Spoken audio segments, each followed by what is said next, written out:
Hello and welcome to Talking Papers, the podcast that we talk about papers and let the papers do the talking. And today we're going to talk about the paper Deep Declarative Networks, A New Hope, published in TPAMI. And today I have the author Dylan Campbell with me. Hello, Dylan. Hello, thank you very much for having me. Can you introduce yourself? I'm Dylan. I'm a postdoc at Oxford with the Visual Geometry group. But when I was working on this paper, I was at the Australian National University working with Steve Gould in the Australian Centre for Robotic Vision. Another author on the paper is someone that some of the listeners may also know, Richard Hartley. Let's get started. So for the new listeners, every episode here is structured kind of like a paper. So we go over the main parts of a paper. So now let's start with kind of an abstract. So in TLDR, so in 2-3 sentences, tell us what is this paper about? So the paper is about inserting potentially non-convex and constrained optimization problems into your network to inject domain-specific knowledge and improve data efficiency while still training end-to-end. So I guess you can think of this as another tool for adding sensible inductive biases to your network. An inductive bias is something like what a convolutional neural network does for translational invariance. It's something that's built into the network, which makes sense for the particular modality that you're looking at. For convolutional neural networks, that would be images. What's the name declarative about? Why declarative? Good question. So declarative comes from the programming languages community. You can have a declarative programming language, and the word essentially means that you specify what you want to happen rather than explicitly what you're going to do each step. And so that's the philosophy that we're taking in this paper, specifying in a network what a layer does by what you want it to do rather than how it does it. And why is it like A New Hope in the title? Actually, it looks like this is only in the preprint. In the final version, there's no A New Hope. So what's the New Hope about? There is no A New Hope. The New Hope was, well, how do I say it, a Steveism. Steve is the first author, and he really liked it, I assume because of the Star Wars reference, because he thought that this is a new way of looking at neural networks that gives you all of these extra tools to expand what you can do with a neural network and address some of the issues that people were able to do before deep learning. So things like being able to have guarantees, being able to have constraints, being able to have optimization algorithms that you can just substitute in once you get a better algorithm. And these sort of things he wanted to be able to incorporate in a neural network. And this is one method for doing those sort of things. So he was very hopeful at the start, and I think he reflected that in the original title. And I was one of the people who convinced him to be less hopeful and remove hope from the title.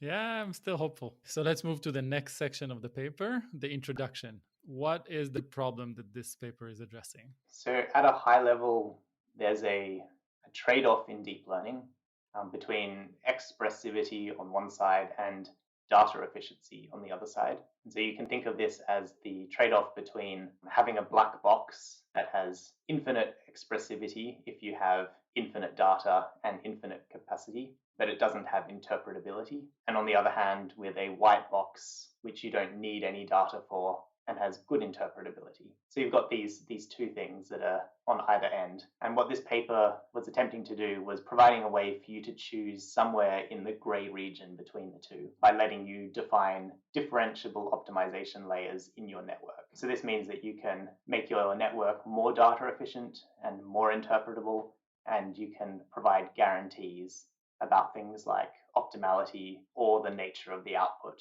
of that particular layer. So for example, does it lie on a particular manifold? And so these things work side by side with normal neural network layers.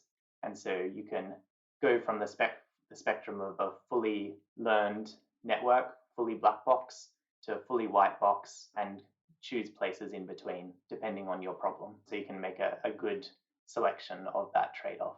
I guess one of the things is that the community has already found many uses for optimization inside networks before this work. So it's not like we're the first to suggest that optimization is useful. But I guess what has happened so far is mostly people have found closed form solutions, which they use inside a network, or they've unrolled iterative optimization steps where that's possible. And so this approach instead provides a more memory and compute efficient alternative to unrolling. And you can also use it in situations where you just can't unroll an optimization algorithm. So zooming out a little bit, the standard way of using neural networks today is the black box version, right? You got your differentiable layers, convolution, whatever you want, and you got your application, and you just use that black box. You give, I don't know, images as input, and you have your prediction as output. And this is like the black box approach. You don't know anything about what's going on inside, and no interpretability, no guarantees for anything, right? And that's the problem, right? You want to know more. You want to get some of those guarantees. And what this paper is tackling is exactly this problem. How do you enforce some constraints into those imperative nodes? That's the name that you use, imperative. Yeah, that's right. So like explicit functions is we call imperative nodes by the same analogy as declarative. But yeah, I'd say even that like a fully black box network would be just an enormous MLP with infinite depth. Whereas even going towards something like a convolutional neural network is already making some steps towards adding some inductive biases to the network. And so this is just a tool that you can use to add further inductive biases beyond just the translational invariance of a CNN. So you can think of it in those terms as well. But it's always up to the researcher in how they design their networks as to the design choices they make. And so if a researcher uses a CNN instead of an MLP, that's one design decision, and now we're giving them a suite of tools to allow them to make other decisions to be more data efficient, particularly if you have models of the real world that you know must be true and you don't need to learn them. Situations like we know the geometry of how a camera images the real world, and so we know what those processes are, and there's no real need to learn that particular geometry. So from a technical side, the contribution was deriving the gradient for an optimization problem in its most general form. So when you have nonlinear equality and inequality constraints, which may depend on the inputs or the parameters. And so this lets you consider constrained non-convex optimization problems, which are the sort that frequently occur in computer vision tasks. So this isn't an enormous step from the prior work, which considered sort of convex cases, but is more appropriate for many of the problems that at least I was facing when I was a computer vision PhD student. And so it's nice to have these more general forms so that you can select the option that most suits what your problem is. So if you have a convex problem, certainly use a convex solver. But if you have something that's non-convex, this lets you handle it in the same framework. So I guess that's the main technical contribution. But at a higher level, we were trying to, I guess, express a view that you can think of neural networks as being composed of these processing layers, and we're just saying that these don't have to be explicit functions. You can make them optimization layers and still train them end to end. And so we wanted to collect all of the relevant results from the literature into like one framework, so you could understand how they all relate to each other and how you can choose which particular result to use for your problem. Yeah, so this is one of those papers that it's kind of like a hammer paper, right? You have a hammer, and now you're starting looking for nails where to use that hammer in, and there are a lot of problems in computer vision that you need to solve an optimization problem within the network. Moving on to the related work section. Obviously, don't go over all of the related work, but if you have to mention only one or two papers that were inspirational or very relevant for anyone that's reading the Declarative Networks paper, which reference would that be? So the work that started this all off was Steve Gould's tech report on differentiating argument functions, and this is from 2016. And so this is the first work, at least that I'm aware of, that made the observation that you could combine implicit differentiation with the optimality conditions of an optimization problem. and you could use this in the context of deep learning. So these things had been considered before. In fact, obviously, implicit differentiation is a very old concept. It's hundreds of years old, but the idea that you could apply it, that it could be particularly useful within deep learning, I think is what Steve realized in this paper. Since then, we've just been working on fleshing that idea out, making it as general as possible, and building the sort of software library to go alongside that. Yeah, and the software library, we're going to put a link in the description for all of those software libraries, the link to the paper and everything, so the listeners can access it. And please do send in any bug reports if you find any. Now to the approach. Let's dive in, start at the very basic concept. How does it work? How does a deep declarative network work? So the key idea, I guess, is that you can derive the gradient of the output of an optimization problem by applying the implicit function theorem to the KKT optimality conditions.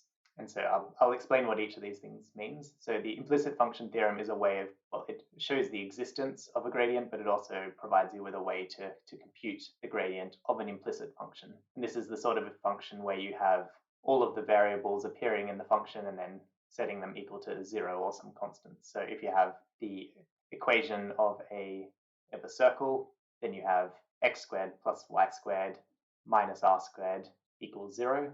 And so the left-hand side is the implicit function. And so these things are quite familiar to us in computer vision and machine learning from ideas such as level sets. Okay, so that's the one side of it, the implicit function theorem. And the other side is the KKT optimality conditions. And these are the conditions which provide the necessary conditions for your optimizer having solved the problem to optimality. And this is in a constrained setting. So is your solution feasible? Does it fulfill the equality constraints? Does it fulfill the inequality constraints? And is it locally optimal? And if it's all of those things, then you meet the KKT optimality conditions. And what we show in the paper is that you can use both of these concepts together to form the gradient of the output of your optimization problem, even when that problem isn't convex. So you can have nonlinear objective functions and nonlinear constraint functions and still compute this gradient, which is a little bit different to how you would normally see these KKT optimality conditions. Because if you've ever done a convex optimization course, you know that KKT optimality conditions form a very large part of that.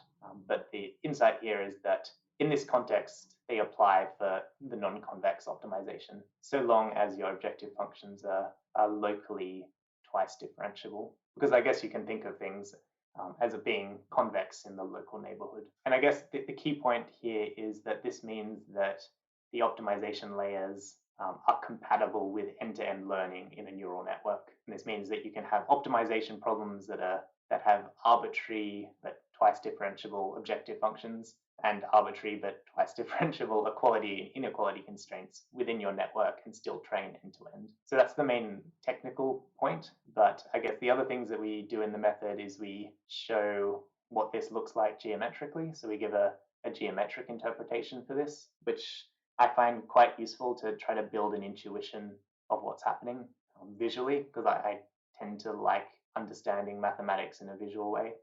And I think this is quite helpful when you're thinking about designing a network as well. So for example, here, what we show is that essentially the equation that we derive computes a correction to the unconstrained gradient, which essentially means that a small step in the gradient direction will stay on the constraint surface. So if your constraint is to stay on the surface of the sphere, then your small step will always be tangent to the surface. And this is in the infinitesimal step size, it means that you're going to stay on the constraint. And that's what you want from when you're doing gradient descent. You want to stay close to the constraint surface so that you're not going off in directions that are not meaningful to your desired output. The other thing that we were looking at is trying to collect the open questions and the challenges that are still exist in this area. So what things do we not have a good handle on theoretically, and also what things in practice are important for using these layers.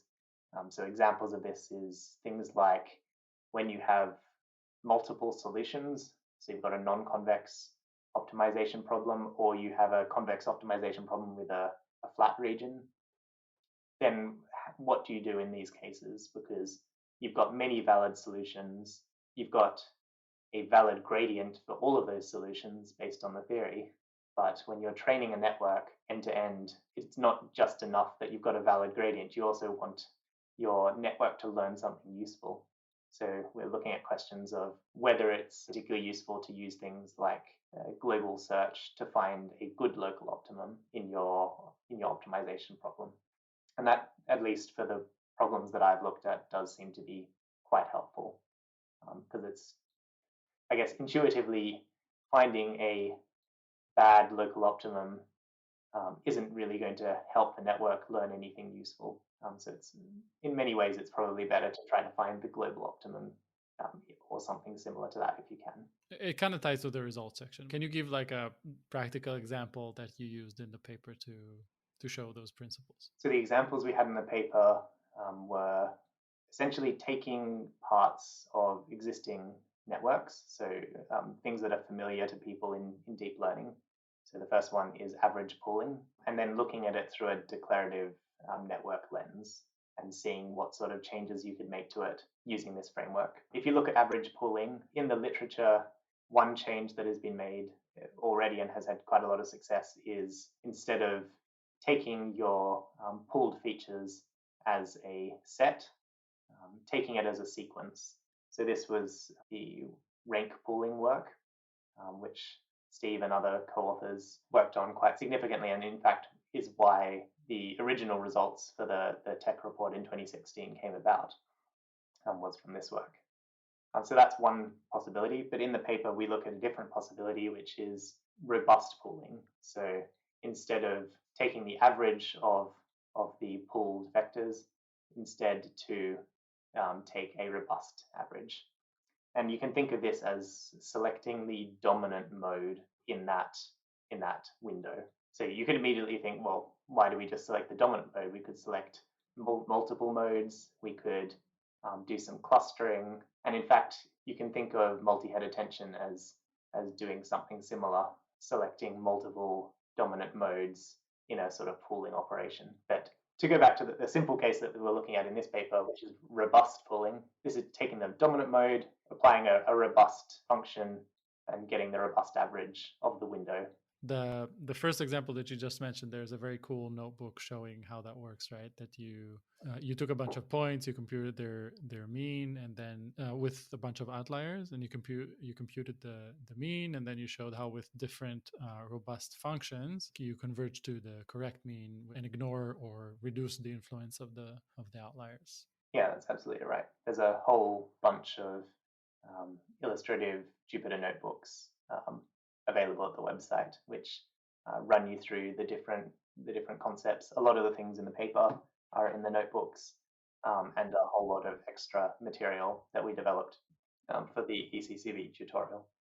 So the second example was taking L2 normalization, which is like a very common operation that you use in neural networks, and writing that as a optimization problem, which is easy to do. And so this is exactly the same as L2 normalization, but immediately what you can see is that you could expand this to other kinds of normalization. So you could, instead of doing L2 normalization, which is equivalent to projecting the feature point to the L2 sphere, you could instead project it to an L1 sphere, an L infinity sphere, or a simplex, or whatever you like, whatever kind of polyhedral shape you like. And so we explored projecting to L1 and L infinity spheres, as well as balls, because we wanted to test both equality constraints and inequality constraints. So balls is when the feature can be inside the ball, and that's fine as well. So it's only when it's outside the ball that it gets projected down to the surface. And these are very simple algorithms to run. So there's very, very efficient ways to project to the L1 sphere, and even more efficient ways to project to the L infinity sphere. So I guess the reason you might want to do this is because it it could be thought of as a regularization, but also sparsification, which is useful for adversarial robustness. And also, there are possibilities that it can improve generalization performance. You had some more results that you showed on 3D point clouds. Yes, yeah. So those were the theoretical examples, but we did experiments for them as well, as is usual. For the robust pooling, the experiment we chose was to do point cloud classification when you have corruption by outliers. So it's a bit of a toy experiment, but it was just to see whether these sort of robust pooling operators are useful when you have this sort of noise types. And so the setup of the problem was having some of the point clouds from ModelNet and corrupting them with uniform outliers, and then running the same network with and without the robust pooling operator. So we just used a small ResNet 18 network, which uses max pooling. And then we compared that with average pooling, Huber pooling, and a variety of more robust penalty functions. What we saw trend-wise was that as the fraction of outliers increases, the performance of these models is better for the models with increasingly more higher robustness. For example, the Huber penalty function is less robust than the truncated quadratic penalty function, which completely ignores the outliers. And so the more outliers you have, the better it is to have a more robust penalty function. I guess in terms of comparison to the baseline, it performs far better than if you're just using max pooling, which you can imagine would be very susceptible to outliers, and in fact is. So without outliers, does it damage the results at all? Yeah, so it's like a 1% damage, 1 to 2% versus max pooling. I guess there is a trade-off there in terms of robustness and expressivity. I don't know whether that trend would continue when you increase the depth of the network or not. It is interesting having this difference between average pooling and max pooling, and then that being reflected by a kind of brittleness towards outliers. And I think that's quite indicative of a bunch of things in deep learning, that training seems to push things towards the edge of failure to get the best performance. Let's move to the conclusion future work section. So how do you see the impact of the paper? Are there any interesting papers that followed it? Impact-wise, I guess writing this paper was the catalyst for us to organize a workshop at CVPR. And this was followed by a tutorial at ECCV. And then another group presented an excellent tutorial at the subsequent Europes, all on these topics and related topics. And so this paper didn't really have to do anything other than provide an impetus to collect like-minded researchers together who were already excited about this topic. And so I hope that by doing this, we managed to extend this excitement to new researchers.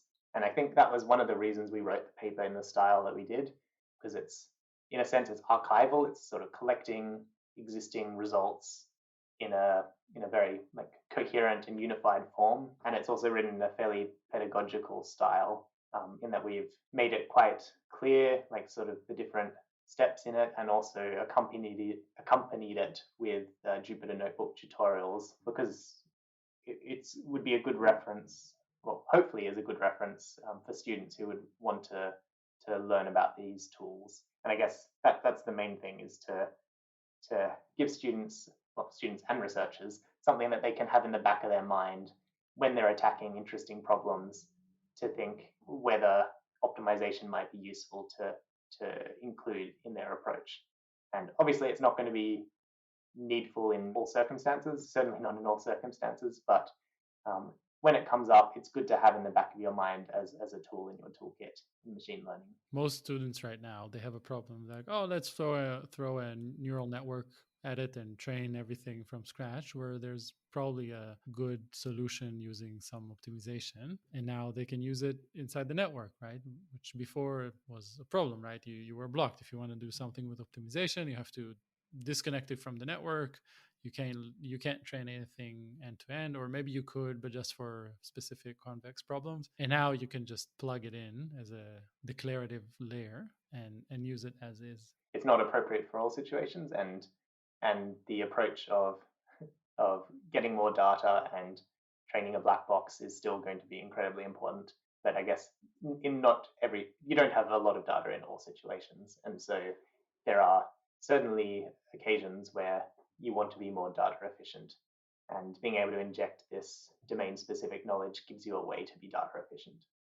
Now to my favorite section of the podcast. What did reviewer 2 say? Please share some insightful comments that the reviewers had in the review process. Was there anything missing from the paper in the initial version that you ended up adding? So we had some very thoughtful and detailed reviews, so we were very lucky in that way. Clearly from experts in the field, we appreciate that immensely. I guess the main criticism of the paper was that it overgeneralized the theory without testing this theory to its limits in the experiments. So for example, we don't explore any examples where we are learning the parameters of the constraint functions. We just derive an expression for the gradient in this case, but we don't actually have any examples of that. And that's a totally valid criticism, and it's true. We don't do that.